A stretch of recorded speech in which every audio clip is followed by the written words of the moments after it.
एक दिन एक शिष्य चरणों में आता है और उसने एक सूत्र कहा और कहा कि गुरुदेव इसका अर्थ क्या होगा। और सूत्र क्या था? तस्य यथा कप्यासम पुंडरीकमेव मक्षिणिम। ये सूत्र कहा, बोले गुरुदेव इसका अर्थ क्या होगा? तो इसका अर्थ लगाते हुए आप कहते हैं तस्य तथा कप्यासम। तो कप्यासम का अर्थ आप कहते हैं कपि नितंब। पुंडरीकाक्ष भगवान श्रीमन नारायण के नेत्र कैसे हैं? बोले कपि नितंब। कपि कहते हैं बंदर को और नितंब कहते हैं उसके पीछे के हिस्से को। तो आपने अर्थ क्या किया? बोले पुंडरीकाक्ष भगवान के नेत्र कैसे हैं? बोले कपि नितंब जैसे हैं। ये सुनकर के रामानुजाचार्य जी को बड़ी पीड़ा हुई। हैं तो गुरुदेव, लेकिन गुरुदेव भी हरि अवज्ञा कैसे कर सकते हैं? परम सौंदर्य भगवान जिनके लिए भीष्म पितामह कहते हैं त्रिभुवन कमनम तमाल वर्णम रविकर गौर वराम वरम दधाने, जिनकी रूप माधुरी पर सब न्योछावर जाते हैं, और गुरुदेव उनके नेत्रों की उपमा दे रहे हैं कि कपि नितंब। तो रामानुजाचार्य जी को पीड़ा तो हुई, लेकिन संकोच कर रहे थे, अब गुरु जी हैं इनसे क्या कहूं मैं।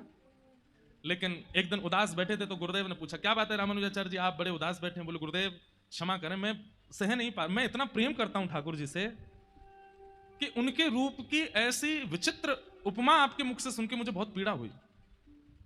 बोले क्या? बोले आपने कहा कपि नितंब। ये कप्यासम का अर्थ आपने कपि नितंब ठीक नहीं किया गुरुदेव।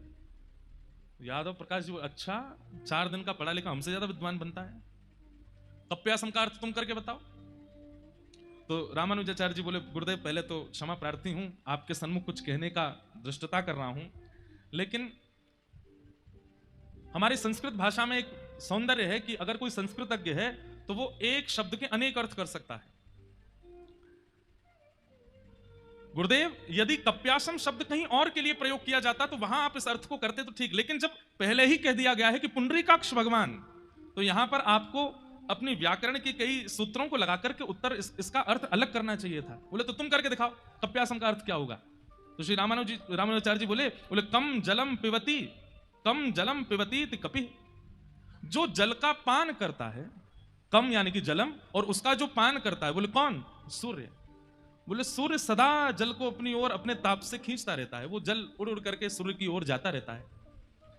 ऐसे सूर्य जब प्रकाशमान होते हैं तो जिस लालिमा से पूरी पृथ्वी को आच्छादित कर देते हैं, और उन सूर्य के प्रकाशित होते ही जैसे सरोवर में बंधा हुआ कमल खिलने लग जाता है, ऐसे सूर्य की लालिमा जैसे नेत्र जिनके हैं, ठाकुर जी जैसे ही अपने नेत्र धीरे धीरे धीरे धीरे खोलना प्रारंभ करते हैं, सामने विराजमान जितने भी भक्त रूपी कमल हैं वो खिलते चले जाते हैं। गुरुदेव कप्यासम का अर्थ ये लगाना चाहिए। ये अर्थ सुनते ही जितने वहां बालक थे आपकी तरह उन्होंने भी ताली बजाई, वाह वाह, ये अर्थ आया है।